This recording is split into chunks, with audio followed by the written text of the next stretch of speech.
Hi guys, this is gsmnom.com and I'm here with a handset called HTC Windows Phone 8X. Some people simply call it HTC 8X. It's the flagship HTC device with Windows Phone 8 on board, and it's got a very cute design, as you can see right here, and we are here to review this little bundle of joy. The price tag for this handset, available in black, blue and some other hues, is $99 on contract on 2 years at AT&T. This device was announced in September, it was launched in November, and we're finally getting it for testing purposes. Once again, the flagship HTC device, HTC Windows Phone 8X. Okay, so now let's get to the design and let's analyze this very interesting look of the handset. It weighs 130 grams, it measures 10.1 millimeters in thickness, and it's got a tapered shape, as you can see right here. It's slightly rounded, and seen like this, it has a trapeze shape. If you look at it just like this, its section is trapeze-like. The camera is very discreetly integrated. There's the HTC logo, the Beats Audio logo, and it's got a unibody design with a slope at the edge right here. A very nice feeling. It almost feels like velvet, but it's not velvet, it's polycarbonate. The speaker is available right here and it's excellent. The design is also excellent, since being slightly curved, you can put the handset like this and the speaker will not be obstructed, so it's pretty cool. My only objection about the design is that the buttons are too small and too well incorporated. I mean the volume buttons and the on-off button that you cannot feel. You have to really press it and look for it in order to actually get a grip of it. There's no micro SD card slot. The micro SIM card slot is available right here in the corner. You use a small key, plug it in, and the slot comes out. The battery is also non-removable. We got these capacitive buttons at the bottom right here. We got the back button, got the home button, and we got the Bing search button. We got a front camera available right here in the corner, and we got the earpiece. At the back we've got the 8 megapixel camera, and overall the handset sits very nice in the user's hand. So for design, we're very happy about it. As far as the hardware is concerned, the brain of this phone is Qualcomm MSM 8960 processor. It's a dual-core Snapdragon with a frequency of 1.5 GHz. This is a Crite CPU with an Adreno 225 GPU. This beautiful display that I keep playing with right here is an SLCD2 with a resolution that's 720p. It's 4.3 inch diagonal, and it's got Gorilla Glass 2 protection. This very bright and beautiful screen. I must also mention that this is the second Windows Phone 8 device we're reviewing, after the Samsung Active S. That was actually the first Windows Phone 8 device announced. This model also has Beats Audio, as signaled by this logo here. It has 16 GB of internal storage and 1 GB of RAM. It has LTE, HSPA+, dual band Wi-Fi, Bluetooth 3.1, NFC, and we'll talk a bit about the camera at the back. This is an 8 megapixel camera with LED flash, autofocus, geotagging, touch focus, 1080p, 30 frames per second capture, continuous autofocus. And this here is the 2.1 megapixel front camera with 1080p video capture. Finally, other specifications include an accelerometer, proximity sensor, compass. There's no FM radio whatsoever on this device. Well, we have GPS, we've got GLONASS, and as far as the battery goes, we have a lithium-ion non-removable battery that has a capacity of 1800 mAh. In case you were wondering about the performance of the battery, well, it provides 11 hours of talk time, or 6 hours of web browsing, or 6 hours of video playback. In standby mode, it should last for about 60 hours. So that's all when it comes to the hardware of this device. As usual, if you followed our reviews, it's time to test the audio side of the device, and for that I'm also going to show you the headphones that are bundled with this device. They may not be Beats Audio material, but they sure are nice. Here they are. This is the design, quite old school. My only objection is that the headphones will not sit very good in the user's ear, or at least in my ear they didn't sit very well. The wire has a nice, let's say, pasta feeling. You know, there's a variety of pasta that you cook and has this exact texture. And see what happens when I connect the headphones right here.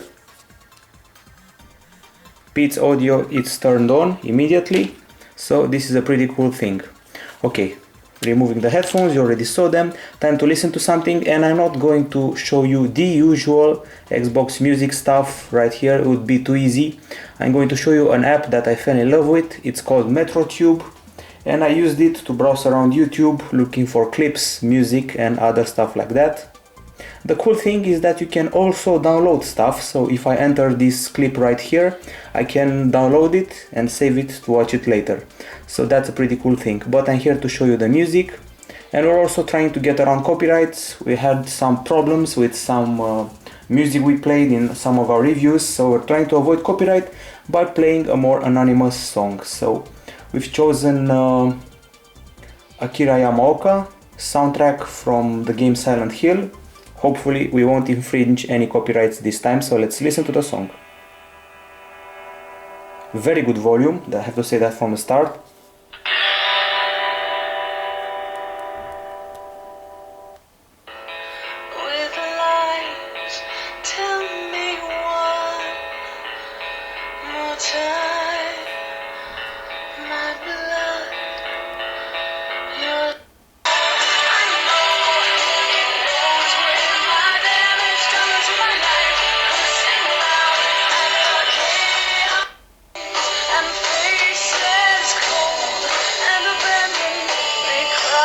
This is the speaker right here.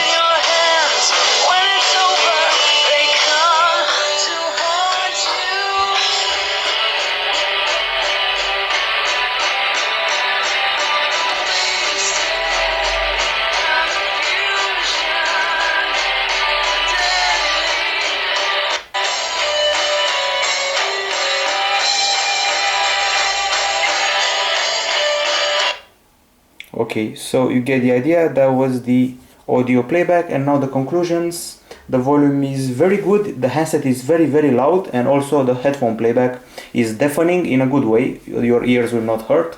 The sound is loud, it's clear, it's got excellent bass thanks to Beats Audio, it's got a powerful speaker. My only regret is, as usual, the lack of equalizer in the music application. So if you play a tune, you'll see that you're lacking the equalizer, which is a pretty big bummer. So you already saw the headphones right here. So my only two objections about the sound: the shape of the earphones for my ears, and the fact that we're lacking an equalizer. Other than that, very potent speaker and very good bass. Now it's time for the video playback, and for that I'm going to resort yet again to the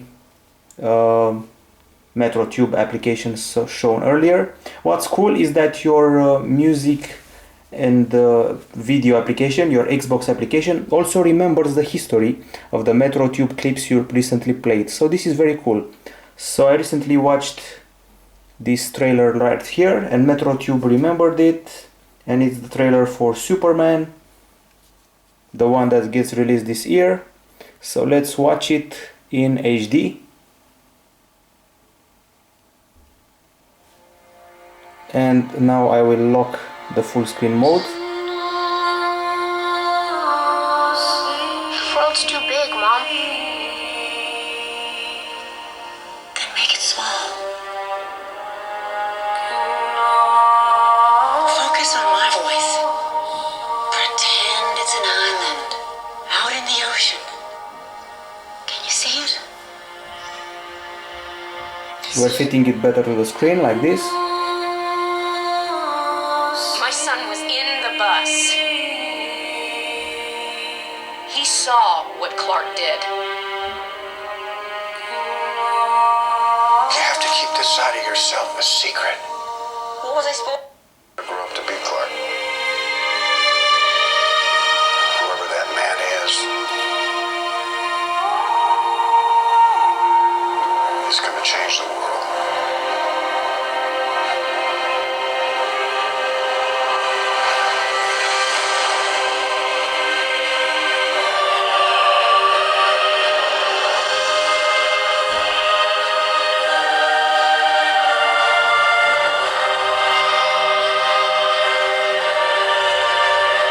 As you can see, the viewing angles are not that great.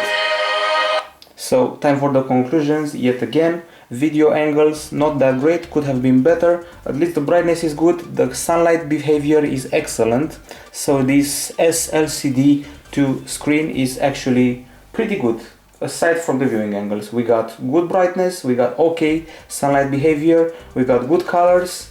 It could be more vivid when it comes to colors, but overall the viewing angles are my only objection. The rest is okay. Okay, now it's time to test the camera. So we have a camera button right here. We're pressing it and I'm going to use this castle right here, taking a picture of it. Here we go. And yet another shot. And now you can see the shots that I've taken earlier. Pretty good detail. From what I've heard, this camera sensor is not that different from the one on the HTC One S and the HTC One X. And now let's see the camera options. So we're dealing with an 8 megapixel sensor with LED flash, autofocus, aperture f2.0. We've got an anodized aluminum ring around the camera. We've got BSI, and as I said, pretty much the same camera as the One X and the One S HTCs, but not exactly that good if you ask me. These are the photo settings, so you can play with some effects like grayscale, sepia, negative, solarize and other stuff like that. There's also the resolution, so this is the maximum one, 8 megapixels. This is the audio, the white balance settings. We got cloudy, we got daylight, incandescent, fluorescent and auto. Exposure can also be set up from the lowest to the highest levels. Contrast can also be toyed with, sharpness, saturation and ISO levels from 100 to 800. And finally, face detection can be set on or off. Now let's see the video settings. So you can do 1080p capture or 720p VGA or QVGA. Here you can also apply some effects. Once again, grayscale, sepia, negative, solarize, white balance, contrast, saturation also played with here. Obviously you can tweak the flash options, and in order to do the video you simply press this option and enter the video capture area. And one last thing that Windows Phone 8 brings, the system called lenses. So these are the lenses that you can apply to your camera, so you can scan barcodes, QR codes with this Bing lens, the Bing Vision. There's also a translating lens. Basically you download them as applications from the Windows Phone store, and these ones translate stuff. In case you're wondering where the HDR and the panorama are, well, obviously they will come later as lenses. There's even a meme lens, which is pretty funny, so you can do a meme out of your picture. And now the camera conclusions cannot be drawn without showing you some samples I've taken in the city during a cold day in January. Here's the camera roll and some of the pictures I've taken. This one is taken indoors, obviously lacking a bit of quality. So indoor it doesn't perform that well, but outdoor it's an entirely different story. So we got this fountain right here, pretty good quality. You'll see more of them in the reviews. So here we are. This is a clock, bright sky, monuments, the clock yet again with good detail when zooming in. And let's try to see. Here's a video that I filmed using the phone. Once again, it's January, it's about 4 o'clock in the afternoon, almost sunset since it's winter. So pretty good performance if you ask me.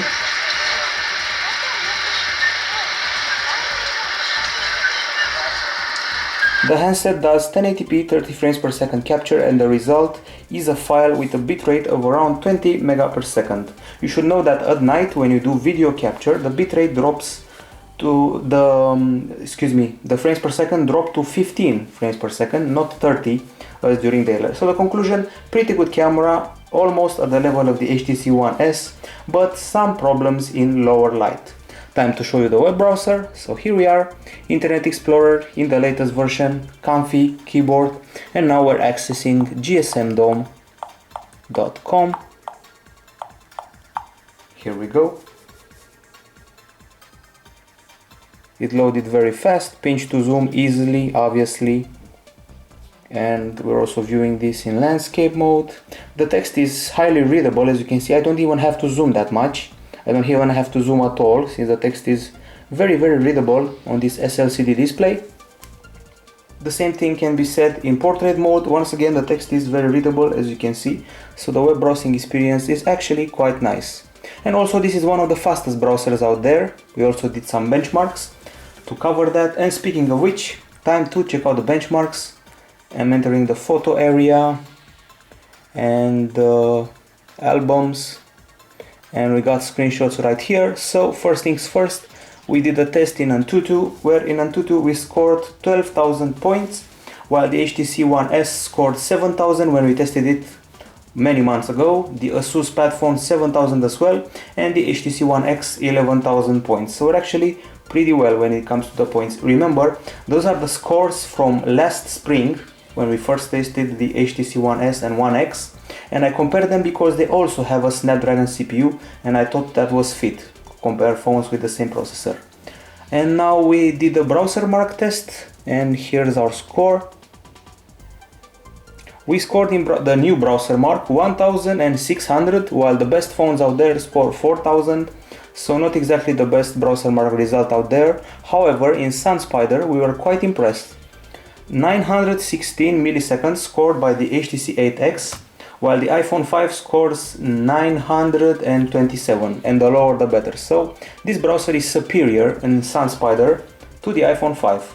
And I've heard a lot of praise given to the Internet Explorer mobile version on the Windows Phone 8 operating system. So as far as the browsing is concerned, you're all safe. This device is excellent for browsing.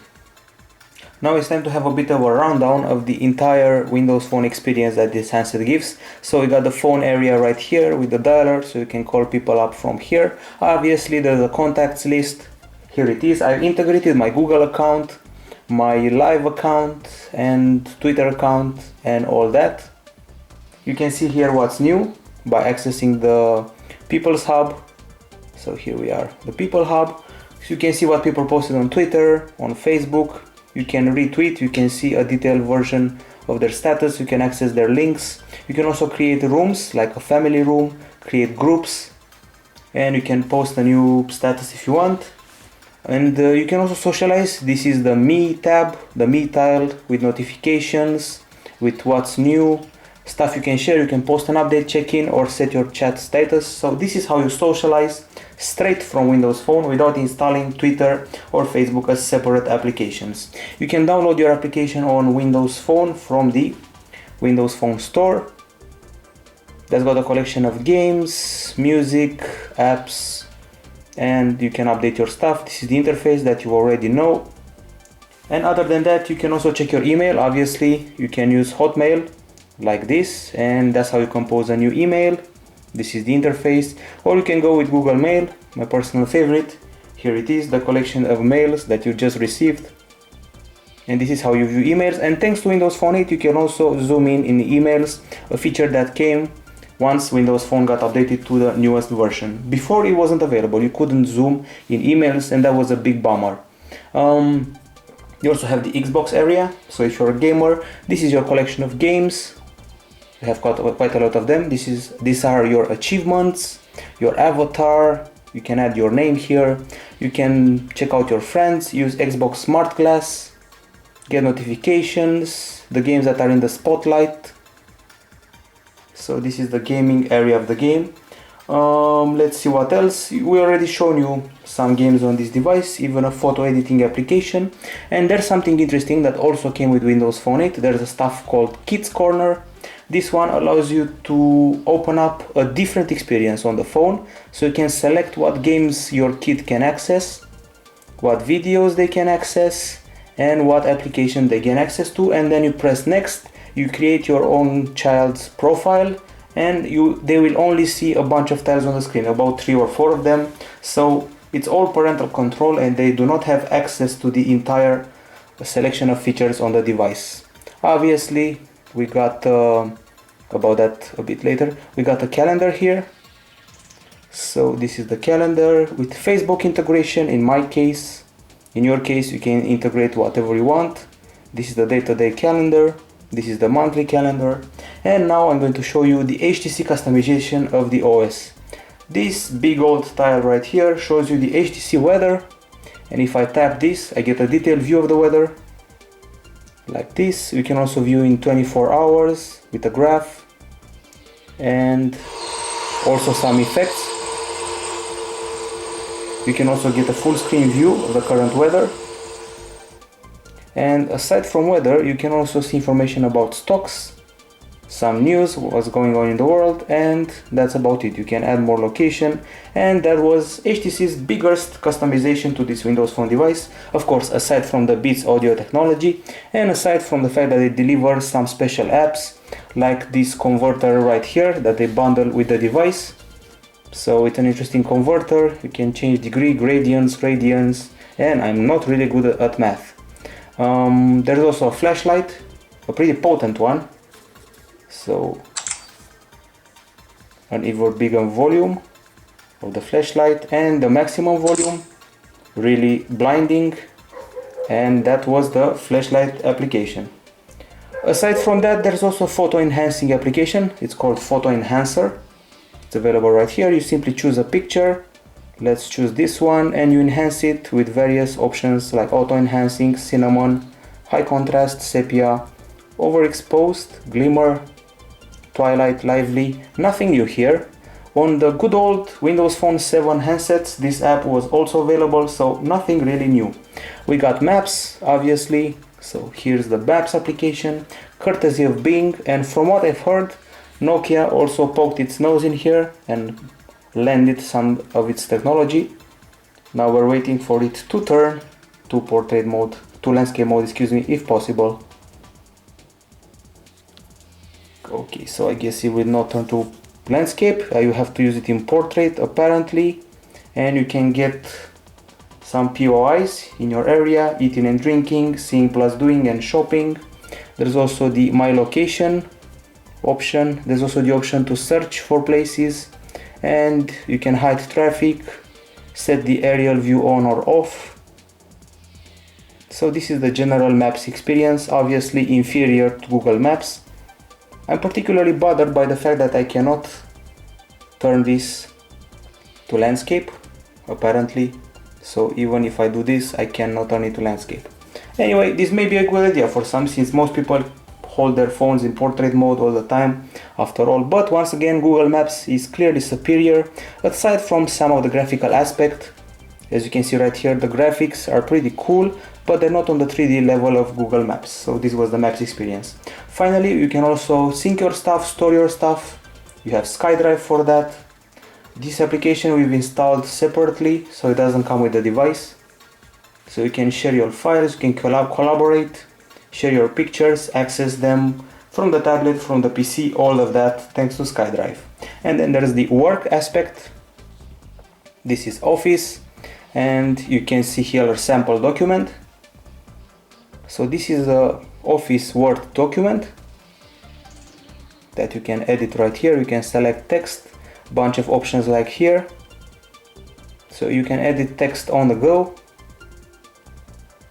So you can even format stuff, highlight stuff, strike through. And this is a sample presentation. You can also play with PowerPoint. You can add more slides. You can edit each slide, each element of the slide, the writing, the pictures. And finally there's Excel, also editable from the phone, with spreadsheets, with tables, with pie charts, and everything that Excel means, and various formulas. The cool thing is that once you open an attachment, a document from an email, for example, it stays here in the Office area, and you can view it like this, which is a pretty cool thing, if you ask me. So this was the Office experience on this device. Now you should know that the OneNote application is now separate from the Office package, and with this one you can sync your notes and work at the same time with people from various areas of the world. So this is pretty much all the experience you can get from this phone. We've shown you the Xbox area, music area, video. You also have the wallet section for NFC transfers and storing your finances, some photo editing, web browsing, taking pictures, and the beautiful design of the phone. Now it's time for the conclusions. So we got a very nice design. We have to say that these are the pros. On the pro side, nice design, excellent audio, so very happy with the bass. The OK camera, almost at the level of the HTC One S, but not quite. Good call quality, no lag whatsoever in the functioning of the phone. This is the multitasking, by the way. You keep the back button pressed. And the sad thing is that you cannot close the apps from here. You have to enter each of them and then press back. Other than that, there's a huge brightness of the display. We're now set to the medium level. Imagine the maximum one. The Beats is also a nice addition to the audio of the device, and those are the pro aspects. The cons, well, the lack of equalizer, the lack of micro SD card slot, the lack of FM radio, the viewing angles of the screen, the buttons that sometimes are hard to press since you cannot feel them right. The battery could have been a little bit better. The lack of special HTC apps and special customization from them, we know they can do that. And finally, the lack of some proper notifications. And this is the standby screen that you get when the phone is in standby mode, the lock screen if you want. And usually you get notifications here from your calendar, missed calls and stuff like that. We wish it was a more interactive notification system, a real notification system like on Android. So those were the cons. Now it's time to grade this device and let's give it some grades. 9.5 out of 10 for design, 9 out of 10 for hardware, and finally 7.5 out of 10 for operating system and user interface. The total is 8.66 out of 10 for the HTC 8X, $99 on a 2-year contract on AT&T. And this is the Windows Phone 8 flagship from HTC for now. That's it. GS and Dom down, out, bye bye.